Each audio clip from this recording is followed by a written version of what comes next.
Acompáñenme por favor a Daniel capítulo 6. Vamos a continuar conforme a nuestro plan, considerando el libro de Daniel, conforme también la palabra que Dios nos dio para este año, Daniel 12:3. Pero ahora vamos al capítulo 6. Capítulo 6.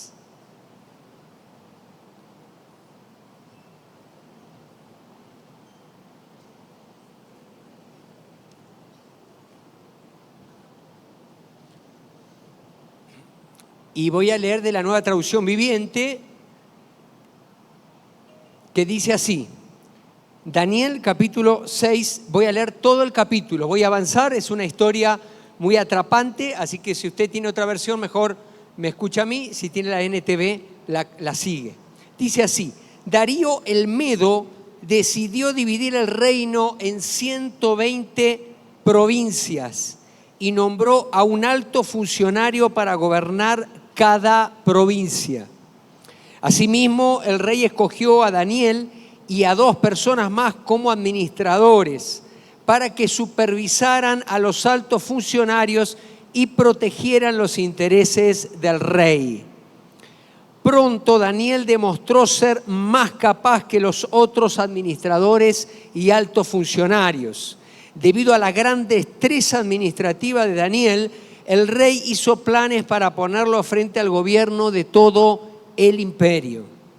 Entonces los demás administradores y altos funcionarios comenzaron a buscar alguna falta en la manera en que Daniel conducía los asuntos de gobierno, pero no encontraron nada que pudieran criticar o condenar. Era fiel, siempre responsable y totalmente digno de confianza. Finalmente llegaron a la siguiente conclusión: nuestra única posibilidad de encontrar algún motivo para acusar a Daniel será en relación con las normas de su religión. Así que los administradores y los altos funcionarios se presentaron ante el rey y dijeron: ¡que viva el rey Darío! Todos nosotros, administradores, autoridades, altos funcionarios, asesores y gobernadores, nos hemos puesto de acuerdo en que el rey apruebe la ley que se haga cumplir, una ley que se haga cumplir estrictamente. Ordene usted que en los próximos 30 días todo aquel que ore a quien sea, divino o humano, excepto a usted, su majestad, sea arrojado al foso de los leones. Ahora bien, su majestad emite y firme esta ley de tal modo que no pueda ser alterada. Una ley oficial de los medos y de los persas que no puede ser revocada. Así que el rey Darío firmó la ley. Sin embargo, cuando Daniel oyó que se había firmado la ley, fue a su casa y se arrodilló como de costumbre en la habitación de la planta alta, con las ventanas abiertas que se orientaban hacia Jerusalén. Oraba 3 veces al día, tal como siempre lo había hecho, dando gracias a su Dios. Entonces los funcionarios fueron juntos a la casa de Daniel y lo encontraron orando y pidiéndole a Dios que lo ayudara. De manera que fueron directo al rey y le recordaron el decreto.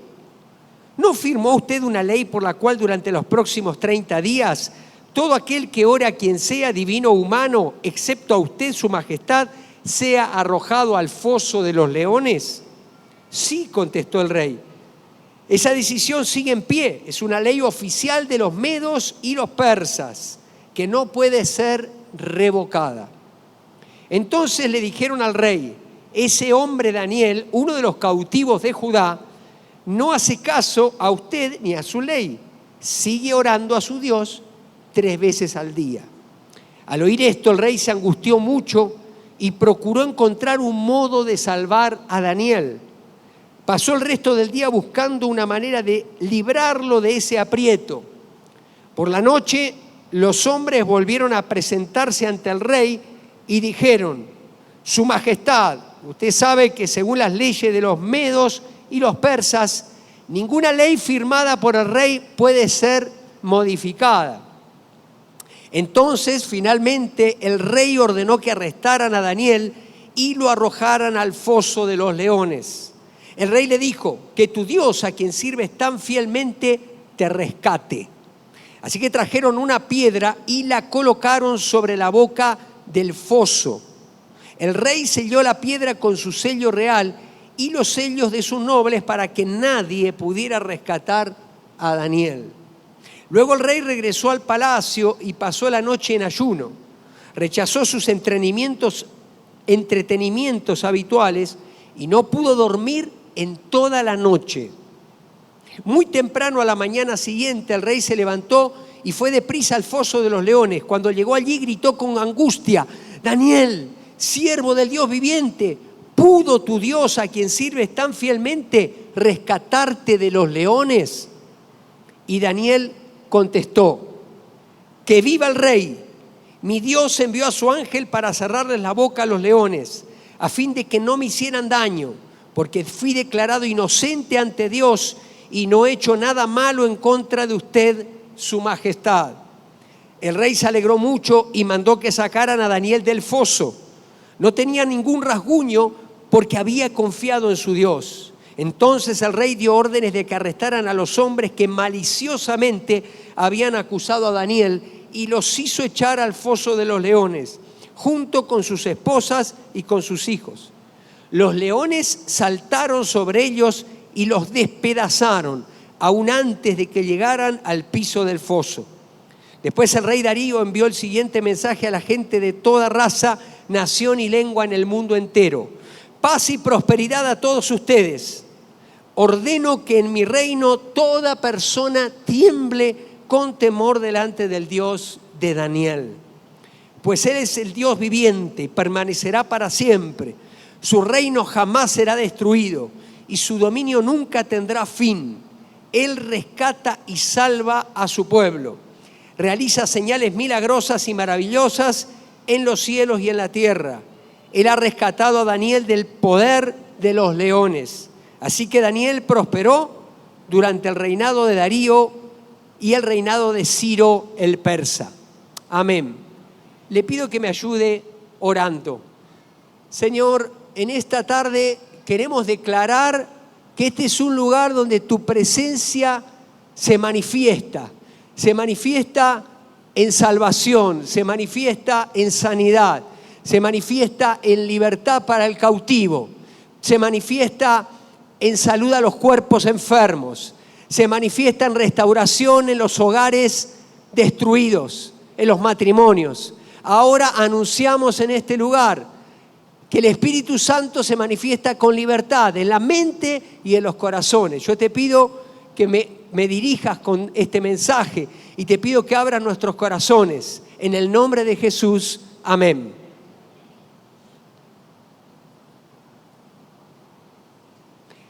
Nuestra hermana Aurora Urbina, que como ustedes saben ministra ahí en Kenia, África, me contó una historia acerca de misioneros y yo quiero comenzar con ella.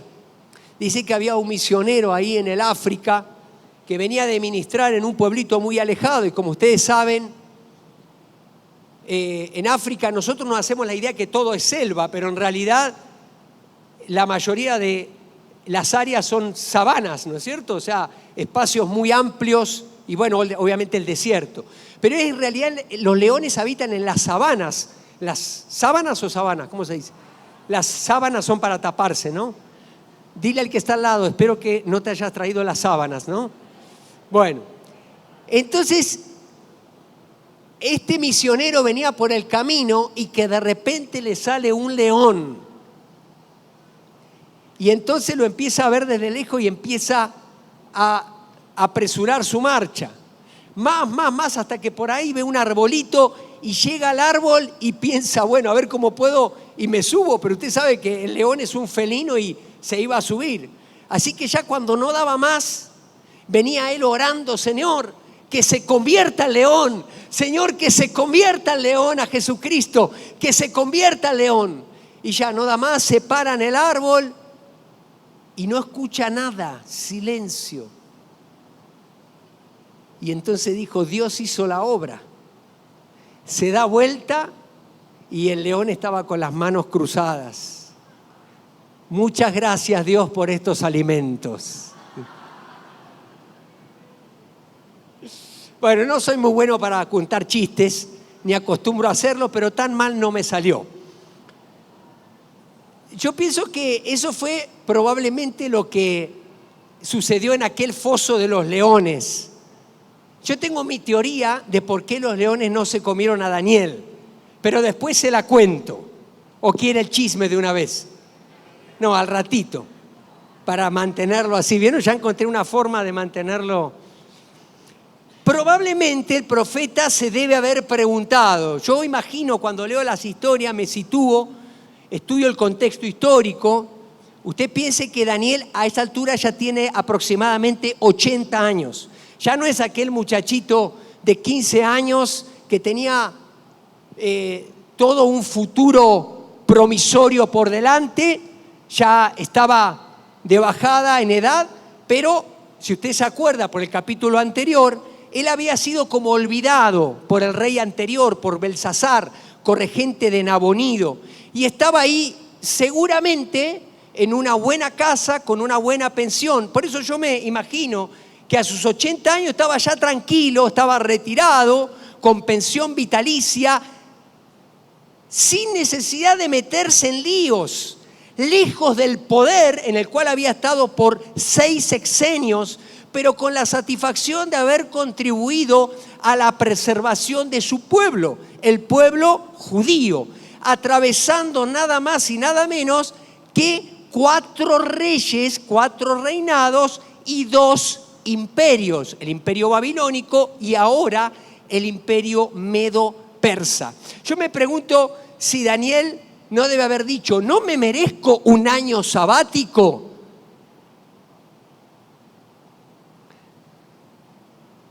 ¿Por qué Dios permitió que aquella otoñal noche de octubre me mandara a llamar la señora reina, la reina madre, la madre de Belsasar? ¿Quién me mandó a meterme nuevamente en problemas al aceptar el reconocimiento de Belsasar con esa tela púrpura que me pusieron y luego la responsabilidad del flamante rey medo-persa?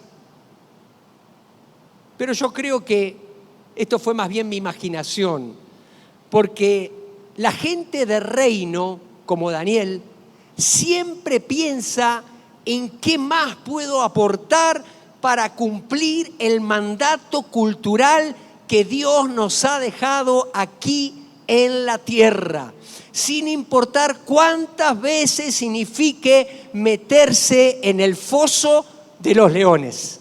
Así se llama este mensaje, el foso de los leones. Hay 4 cosas que suceden a partir del foso de los leones. La primera, el foso de los leones fortalece nuestra identidad. Daniel no se puso a orar por presunción o por contradecir el edicto.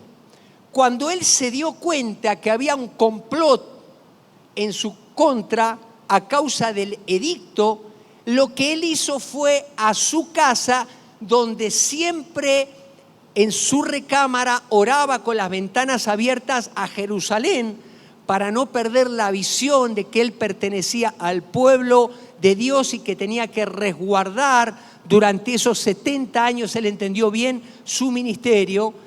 Él lo hacía como parte esencial de su identidad. Era un hábito. Cuando usted hace algo por hábito, es parte de su esencia. Usted no se pone a pensar, bueno, voy a hacer esto para quedar bien con alguien o para darle en la torre a alguien. Usted lo hace porque le fluye, porque es parte de su hábito. Esto era parte de las costumbres que tenía Daniel. Por eso dice en el versículo 10, cuando Daniel oyó que se había firmado la ley, fue a su casa y se arrodilló como de costumbre. Como cristianos toda nuestra identidad está y debe estar basada en Cristo. Y esto, queridos, no nos libera de los sufrimientos, sino por el contrario nos liga a ellos. Si usted creyó que por ser cristiano usted iba a estar exento de los sufrimientos inherentes a la vida humana, entonces usted escuchó nada más que la mitad del mensaje. Porque Jesucristo mismo le dijo a sus discípulos: en el mundo tendrán aflicción. En el mundo tendréis aflicción. Esa es la mitad. Diga conmigo: en el mundo tendré aflicción. De todo tipo. Aflicción en el cuerpo, enfermedades, aflicción en la familia, alguna desavenencia, incluso hasta el dolor de un divorcio, que es algo probablemente lo más fuerte, o la pérdida de un hijo, dolor en cuanto a lo social, aflicción en cuanto a lo social, todo lo que estamos viviendo y de lo cual nosotros como duranguenses somos parte. Pero luego dice: pero confiad porque yo he vencido. Esa es la otra cara de la moneda. El Señor no nos promete estar libres de la aflicción, pero sí nos promete que nos va a dar la victoria en medio de ella. ¿Cuántos dicen amén a eso? Por eso lo dice el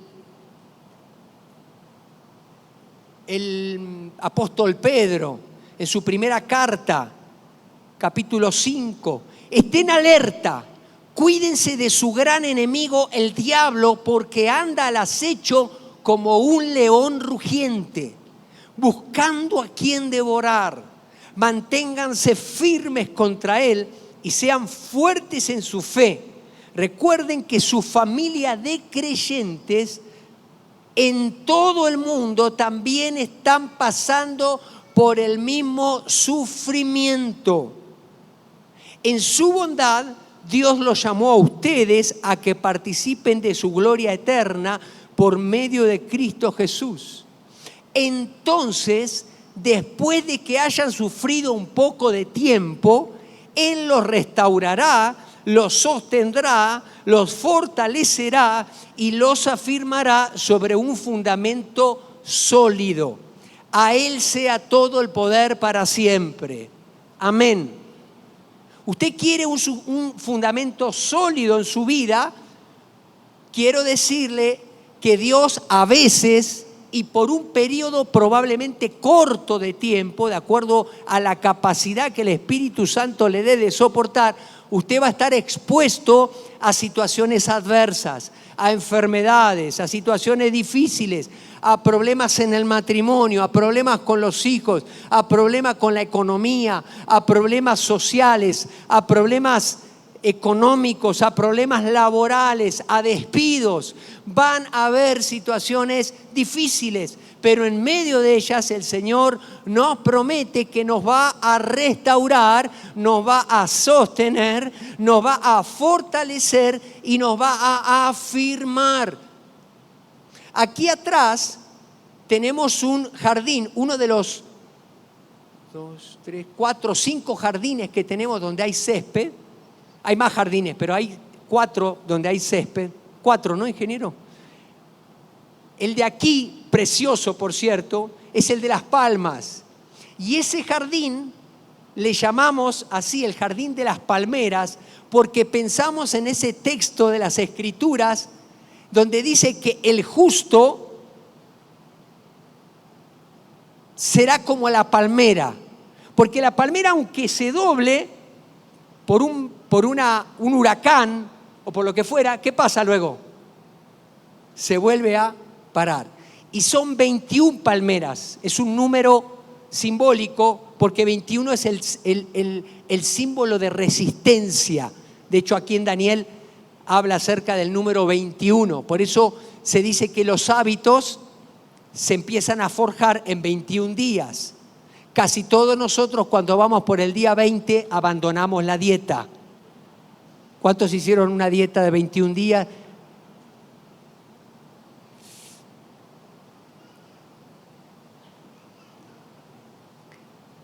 Es en medio de la prueba donde el enemigo viene a tentarte para que dudes de tu identidad.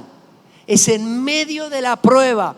Y esto está ejemplificado de manera elocuente en la propia vida de nuestro Señor Jesucristo, quien después de haber sido bautizado en el Jordán, Él es llevado al desierto y expuesto por Dios a la tentación del diablo. Si eres el Hijo de Dios, tírate, pues las Escrituras dicen, Él ordenará a sus ángeles que te protejan y te sostendrán con sus manos para que ni siquiera te lastimes el pie con una piedra. Jesucristo fue tentado en su identidad. Si eres el Hijo de Dios, ¿no has escuchado al enemigo decirte muchas veces, con que eres hijo de Dios, mira cómo Dios te ha abandonado en esta situación, mira cómo estás pasando este tiempo difícil, con que eres hijo de Dios y parte de la familia de la fe, mira cómo estás enfermo y nadie vino a visitarte, mira cómo tuviste esta necesidad económica y nadie te preguntó qué te estaba pasando. Y el diablo una y otra vez viene a tentarte en tu identidad. Y ni decirles cuando pecamos y cuando sentimos que el cielo se cierra literalmente porque el pecado nos aleja de Dios, y no solamente de Dios, sino nos aliena de nosotros mismos, de los semejantes, de la naturaleza, de todo, y el diablo viene y nos dice, viste lo que hiciste, no vas a salir de eso, siempre estás en lo mismo, ya no hay más perdón para ti, eres un hipócrita, ¿para qué vas el domingo y te sientas en las primeras filas y levantas la mano, y cuando está la alabanza cantas adorando al Señor? Viene a tentarnos en nuestra identidad como hijos de Dios.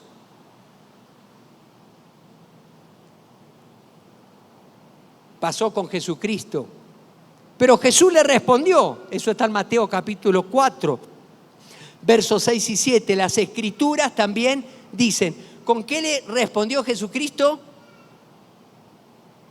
Con las Escrituras. Él había aprendido la Torá, había aprendido la ley, había aprendido lo que decían los profetas, conocía estos pasajes que estamos leyendo, sabía lo que decían los escritos, lo que decían los salmos, y él le respondió con la palabra al diablo y le dijo, no pondrás a prueba al Señor tu Dios, porque el diablo siempre obra de la misma manera.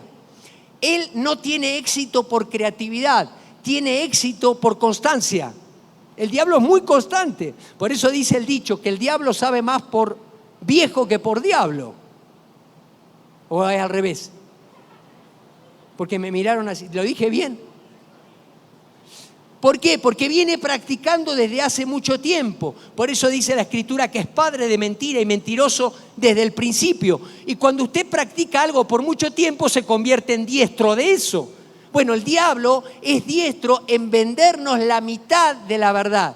Y usted sabe que una media verdad es una mentira. Y la mayoría de nosotros la compramos y andamos dudando de nuestra identidad, de que si Dios es nuestro Padre, si nos quiere, si no nos quiere, si estamos en su regazo o no.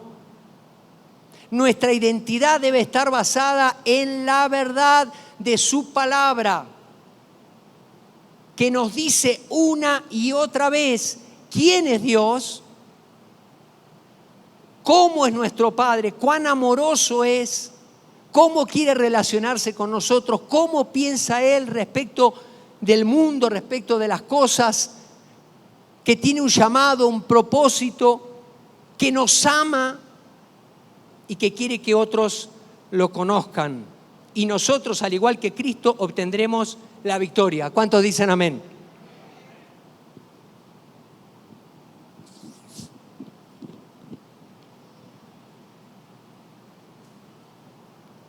En segundo lugar, el foso de los leones pone a prueba nuestra lealtad.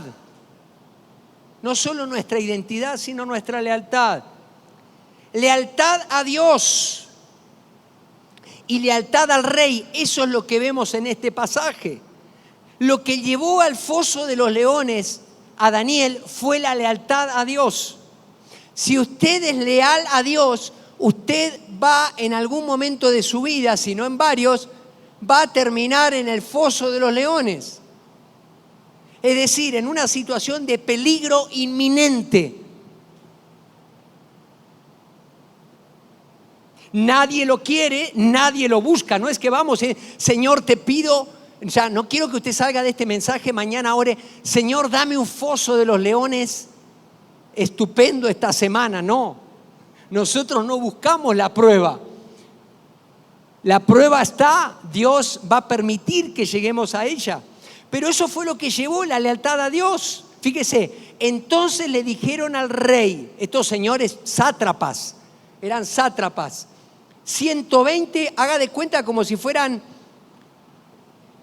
dice acá provincias, es correcto, para nosotros mejor pensarlo como si fueran municipios, y luego estaba 3 gobernadores, o 120 provincias y 3 gobernadores regionales. Uno de ellos era Daniel. Le llevaron todo en charola de plata al rey, ya la legislación hecha nomás para que el rey ponga la firma con su anillo. Lo presionaron. Y luego vinieron y le dijeron, en esta conspiración, ese hombre Daniel, uno de los cautivos de Judá, no hace caso a usted ni a su ley. Sigue orando a su Dios 3 veces al día. El rey, dice el texto, que no se enojó, se angustió, porque el rey creía en Daniel. Daniel tenía un testimonio intachable por prácticamente 70 años, imagínense, era todo un personaje Daniel. Y ahora por su edicto que había firmado estaba obligado por ley a poner en vigor esa ley, lo cual significaba que Daniel tenga que ir a parar al foso de los leones. A diferencia del tiempo de Nabucodonosor, donde el rey tenía un poder absoluto y él en un momento podía cambiar las leyes, era también legislador, aquí no. Las leyes medo-persas eran leyes a las cuales el mismo rey se tenía que sujetar, por eso entra en angustia.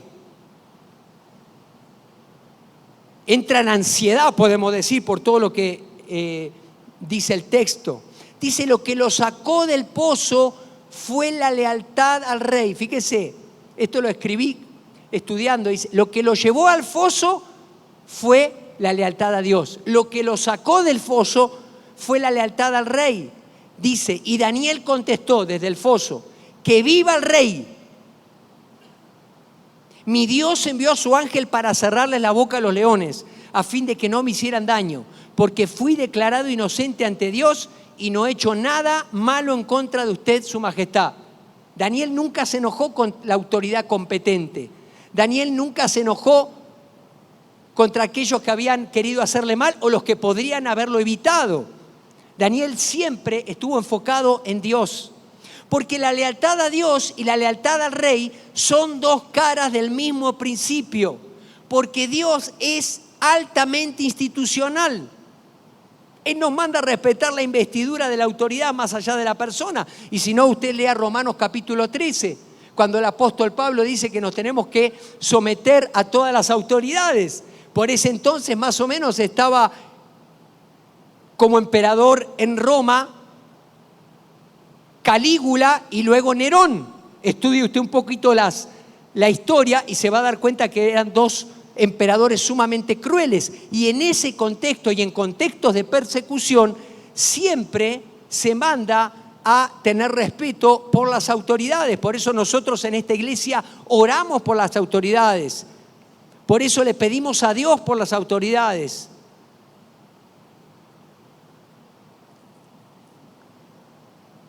Por eso también las Escrituras, desde el mismo Génesis, desde Éxodo, con los 10 mandamientos, nos instan a honrar a nuestros padres. Porque la honra no tiene que ver con una cuestión de méritos, sino con lo que la persona significa en mi vida.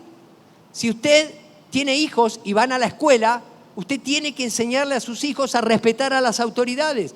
Por más que el maestro no haga bien la tarea, por más que el director no haga bien la tarea, por más que el celador no haga bien la tarea, desde su percepción, es una figura de autoridad en la vida del niño y a usted y a él le conviene que él la respete.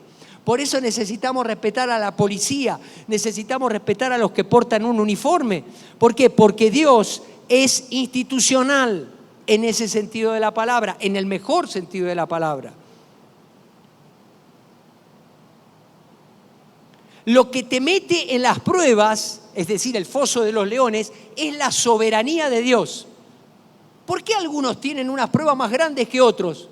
No lo sé. ¿Por qué algunos enfrentan un cáncer terminal y salen sanos y otros tenemos que ir a su sepelio? No lo sé. ¿Por qué algunos experimentan muchas pérdidas y otros tenemos una pérdida allá lejos? No lo sé. Eso se llama la soberanía de Dios. Por eso en el Padre Nuestro se nos enseña a orar: perdona nuestros pecados como nosotros perdonamos a nuestros deudores, y no nos metas, ¿qué dice?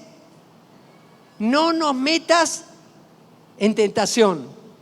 Yo le sugiero, si usted ora al Padre Nuestro cuando llega a esa parte, y no nos metas en tentación, tenga bien claro que el que lo mete en tentación, es decir, el que permite que usted esté expuesto a la tentación y o a la prueba, porque la palabra tentación en el Nuevo Testamento refiere a las dos cosas, es decir, a lo que puede venir de parte del diablo, quien es quien tienta, o alguna prueba producto de lo que fuera, a la cual Dios permite que seamos probados. Dios lo permite, es la soberanía de Dios, pero tenga por cierto lo que dice 1 Corintios, de que si nosotros somos expuestos a esa prueba o a esa tentación, dice, no os ha sobrevenido ninguna tentación que no sea humana, sino que Él es fiel y les dará la salida juntamente. Tan fuerte es la tentación, tanta es la gracia para salir de ella. Tan fuerte es la prueba, tan fuerte es la resiliencia que Dios le va a dar para sobreponerse a la misma. Usted va a salir victorioso de una u otra forma. Otra vez, lo que me mete en las pruebas es la soberanía de Dios. Pero lo que nos libra de ellas es el señorío de Cristo. Si usted se sujeta al señorío de Cristo, usted va a ver cómo Dios lo libra de las pruebas. Y esto lo encontramos en Santiago, capítulo 4, 7, si no me equivoco. Someteos a Dios, diga conmigo, someteos a Dios. No lo veo muy convencido y como están muy fuertes los abanicos, yo necesito que usted me ayude. Someteos a Dios, resistid al diablo y éste huirá de ustedes o huirá de vosotros. Muchas veces vienen hermanos cristianos de la congregación o de otra y dicen, pastor, yo lo echo fuera al diablo, pero el diablo no se va de mi casa. Entonces yo lo que reviso no es el volumen de cuánto grita para que se vaya el diablo. Lo que reviso es cómo está el señorío de Cristo en su vida. Es decir, si él está viviendo una vida sujeta a Cristo, en sus finanzas, en su matrimonio, en la forma como habla. Por eso el orden es, aquí sí el orden altera, el orden de los factores altera el producto. Para los que les gustan las matemáticas, aquí sí. Someteos a Dios, resistid al diablo y éste huirá de ustedes.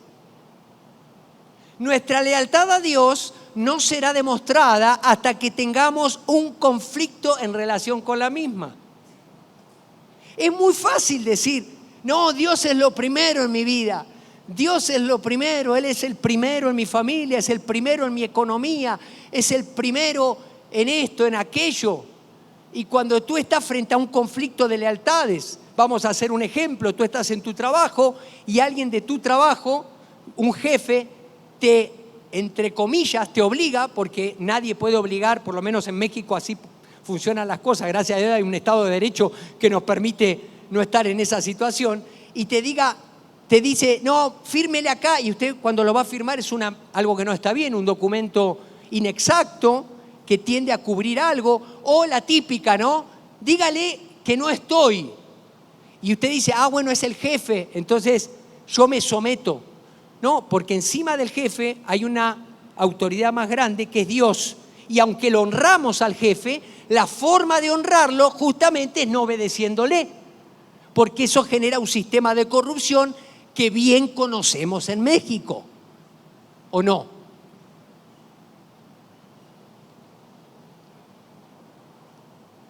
Nos vamos a exponer a conflictos de lealtades de todo tipo. En la familia, en el trabajo. Y nuestro Señor Jesucristo utilizó una hipérbole, que es un recurso literario, básicamente es una exageración, como para que lo entendamos. Me encantó como lo explicó Timoteo hace un par de mensajes, yo lo apunté y dije, cuando pueda lo voy a volver a decir. Si tu amor por Dios no es tan grande, de manera que el amor hacia los seres queridos parezca aborrecimiento, entonces no estaremos listos para ser sus discípulos. Es decir, Jesús usó una exageración tan interesante que dice, el que no aborrece a padre, madre, hermanos y hermanas, todos seres queridos, por causa de mí, no es digno de mí. ¿Qué está diciendo? ¿Que tenemos que odiar a nuestros familiares para seguir a Cristo? Absolutamente que no. Tenemos que amarlos, por supuesto que los amamos. Pero está diciendo que si nuestro amor por Él, por Dios, por Cristo, por el Espíritu Santo, no es tan grande que lo demás parezca aborrecimiento, entonces no somos dignos de seguir a Cristo. Es un tema de lealtad, es un tema de principio.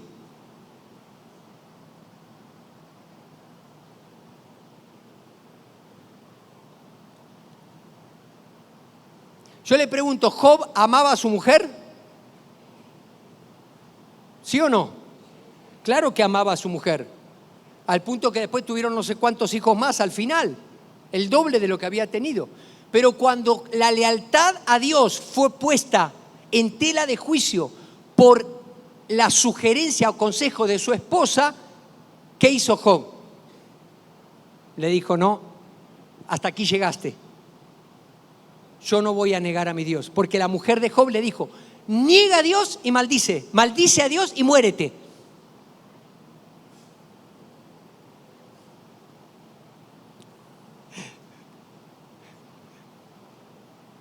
Me hace así. ¿Por qué me hace así, Goyo? No. Igual Isa no le va a decir nunca eso, ¿eh?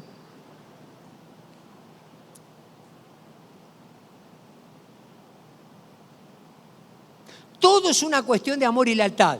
En relación al mundo, como el sistema en abierta rebelión contra Dios, también existe la posibilidad de ser desleales con Dios. Y en ese sentido, Santiago utiliza una imagen muy fuerte que tiene que ver básicamente con el matrimonio. Santiago capítulo 4:4 dice, adúlteros. Le está hablando a cristianos. Adúlteros. ¿No se dan cuenta de que la amistad con el mundo los convierte en enemigos de Dios? Lo repito, si alguien quiere ser amigo del mundo, se hace enemigo de Dios. Eso es un conflicto de lealtades. Si tú no resuelves eso, el mundo te va a comer. El mundo te va a comer a través, quizás tú dices, no, yo ya la libré. Te va a comer a través de tus hijos. Cuando sean adolescentes y sean expuestos a un montón de cosas que tú no estás de acuerdo, pero ya no puedas darles unas nalgadas. O cuando lleguen más allá de la hora indicada. O cuando te respondan en la cara y tú dices, si me enojo va a estar peor, porque ya perdí su corazón. Y ahora encima quizá tenga que hasta enfrentarme a perder su presencia aquí en la casa porque no quiera vivir. El mundo nos va a comer, el sistema nos va a comer cuando nos convertimos en amigos del sistema. Pero si nuestra lealtad a Dios no está en discusión, entonces usted le va a pasar como Daniel, usted va a salir victorioso. En tercer lugar, el foso de los leones define nuestras amistades.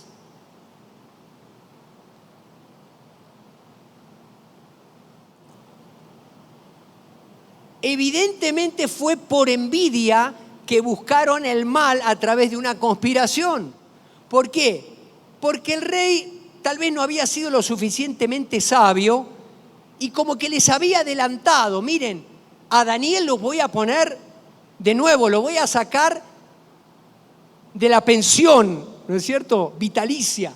Lo voy a sacar del olvido y lo voy a poner, imagínense, un hombre con 70 años de experiencia con 4 reinados. Iba a estar por lejos por encima de todo. De hecho, dice el texto que su sabiduría era tal que era evidente que él tenía un espíritu superior por encima de cualquier otro par. Entonces esto generó envidia. Muchos pensamos que es en la adversidad donde se definen nuestras amistades. No sé si escuchó, es en los tiempos difíciles donde tú vas a saber quiénes son tus amigos, porque en esos momentos es cuando todos te abandonan y te quedas solo. Eso tiene parte de verdad, pero en mi experiencia de vida, ya con algunos añitos encima, me he dado cuenta que todos vamos al velorio a llorar con el deudo. Que nos cuesta más disfrutar de los logros, alegrarnos con el que se alegra, disfrutar de la prosperidad de la persona que prospera. Eso nos cuesta más que llorar. Es en la prosperidad donde se ven los verdaderos amigos. Ya que, aunque no lo crea, es más fácil celebrar, es más difícil celebrar y alegrarse de verdad con el triunfo del otro que llorar en el momento difícil. Tu hermano, Dios lo prosperó en su negocio, tiene un auto 0 kilómetros, te dice, quiero que conozcas el carro, vení acá afuera, lo acabo de sacar de la agencia, tú vas, te sacas la foto y dice, te felicito, qué lindo la verdad. Y luego cuando sale, en algo raro tiene que estar este. No lo dice, pero a veces lo piensa. Algo raro debe andar. Estás en la fiesta, en la graduación de tus hijos y la hija o el hijo de tu mejor amigo, de la familia amiga de la escuela, saca la medalla de oro, la calificación importante, ¿no? Y tú lo miras, te felicito, qué lindo, ¿no es cierto? Qué gran logro. Y cuando te vas, él no se lo merecía. Si mi hijo me dijo que se copiaba de él en los exámenes. Y ya. Envidia. Nos carcome la envidia. Frente a la prosperidad de otro, muchas veces se despiertan sentimientos tóxicos, como es la envidia. Generalmente la envidia le precede la comparación. Y usted dice, no, compararse no es un pecado. La comparación es la forma más sutil de transgredir el 10º mandamiento. El 10º mandamiento es no codiciarás. Cada vez que usted se compara, usted está codiciando, se despierta codicia acerca de lo que el otro tiene o no tiene. Sea para mostrar que usted es superior o sea para desear lo que el otro tiene. Y para eso Mark Zuckerberg hizo una plataforma espectacular y otros se copiaron, y de eso se trata las redes sociales. Las redes sociales lo que hacen es comerciar, lucrar con la inclinación que la mayoría de nosotros tenemos a compararnos, a la codicia. Y luego de eso viene la envidia. Darío cae en la trampa. Darío tiene responsabilidad, porque él también, al igual que Belsasar, era muy egocéntrico. ¿Cómo nos damos cuenta? Porque en la ley decía que nadie puede postrarse ante ningún dios o cosa, ¿no es cierto?, excepto que no fuera el rey, porque en Oriente los reyes son como una encarnación de los dioses. Y le gustó. Qué buena onda los sátrapas, esta ley que hicieron para mí. Pero, como vimos, a Darío le afecta sobremanera la posibilidad de que muera en la fauce de los leones. Personalmente tengo la corazonada de que el rey fue muy astuto y sí engañó a los que hicieron el complot. ¿Quieren que les dé el chisme del foso? ¿Se los digo o no? ¿O más adelante? Ahora, esta es mi teoría. Para mí, el rey cayó en cuenta de que había metido la pata mal. Se había dejado presionar por los sátrapas que le hicieron firmar el edicto. Luego lo viene y le dice, con que usted dijo esto, lo va a cumplir, ¿no? Sí. Hay un Daniel. Ya, se amoló el rey. Y en ese momento entró en angustia. Dice que no pudo dormir tranquilo, estaba mal. Ya sé, dijo, alimenten a los leones doble. ¿Sí lo pensó o no? Triple. Y de paso le dio una pastillita de Lexotanil, ¿no? Así como para que estuvieran. Esa es mi teoría, ¿no? Yo sé que algunos me decían, el pastor es un hereje porque la gracia, la prueba de Dios está menoscabando el poder de Dios. Dios usa personas. Y yo creo que el rey se acongojó tanto que mandó a alimentar a los leones el doble para que cuando caiga Daniel no tuvieran hambre. Y luego todo flaco, flacucho, 80 años, medio arrugado, pelón. Eso se lo agregué yo, pero bueno. Yo me lo imagino. Lo miraron los leones, a comparación de si habían comido un ribeye, acababan de comerse una vaca entera, ¿no es cierto? Con el aderezo mexicano, ese que le ponemos a las carnitas. Después de eso estaban así, opíparos, lo miraron a Daniel, todo flacucho. Dijeron, este no se compara. En cuarto lugar, y si me ayudan pasando los músicos, el foso de los leones acelera nuestra promoción.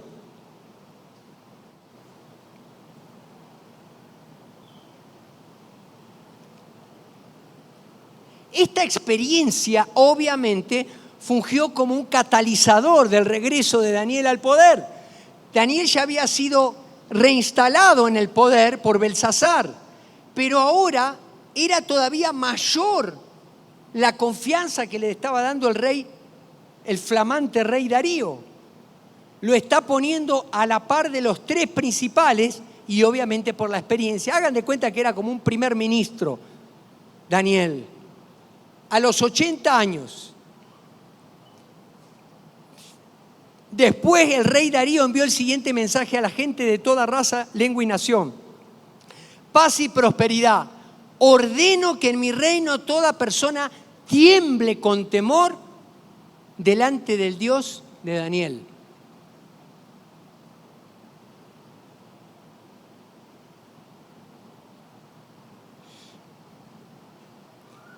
Así que Daniel prosperó durante el reinado de Darío y el reinado de Ciro el persa. Para los que les gusta la historia, algunos dicen que Darío era como un gobernador de Babilonia y Ciro era el principal en todo el imperio persa, por eso alude a los dos. Esta semana nos tocó orar el sábado, que nos dirigió Janet, por Luis y Lulú. Ellos se conectaron desde Milpillas. Y que ustedes saben la historia, que ellos fueron sometidos a un foso de leones, en una, simbólicamente hablando, ¿no? En una asamblea pública, les dijeron en la cara que eran personas no gratas en la ciudad, que agarren sus cosas y se vayan. Imagínense, en una población de 2.000 personas, les gusta los que están ahí. Ya cuando bajan son más de 4.000 los que están ahí.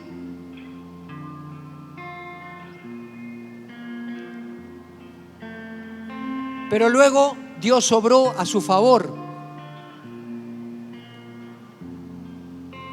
y hizo que a los muchachitos que los estaban echando del pueblo iban a tener que explicar por qué Lulú tenía la tarjeta en su bolsillo que le habían dado para administrar más de 200.000 pesos para la ampliación de la escuela.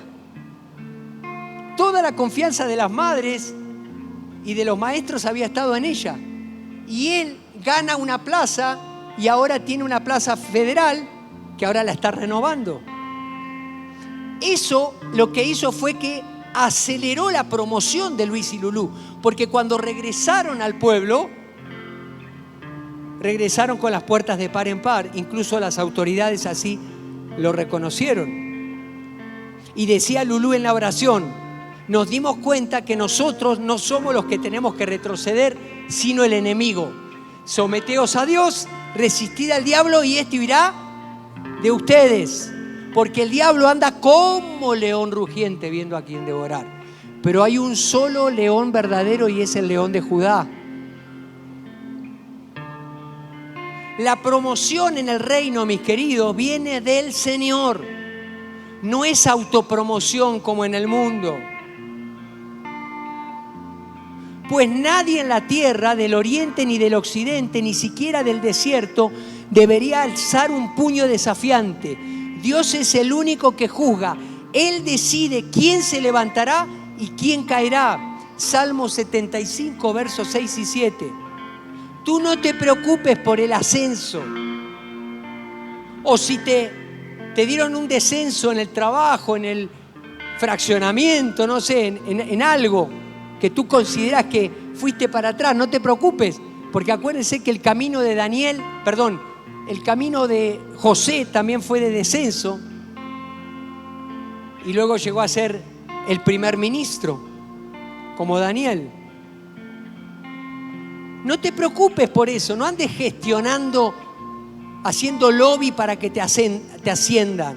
Déjaselo a Dios. Tú preocúpate por ser fiel donde estás. Del ascenso se ocupa el Señor.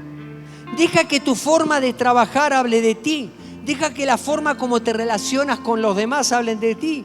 Que tus jefes te encuentren como a Daniel, digno de confianza, mientras los sátrapas conspiran. Déjalo en manos del Señor, que Él en su tiempo todo pondrá en su lugar. ¿Quién quiere dar un tour por el foso de los leones? Nadie, no levante la mano. Nadie quiere, pero nos va a tocar. Dile a la persona que está a tu lado, te va a tocar.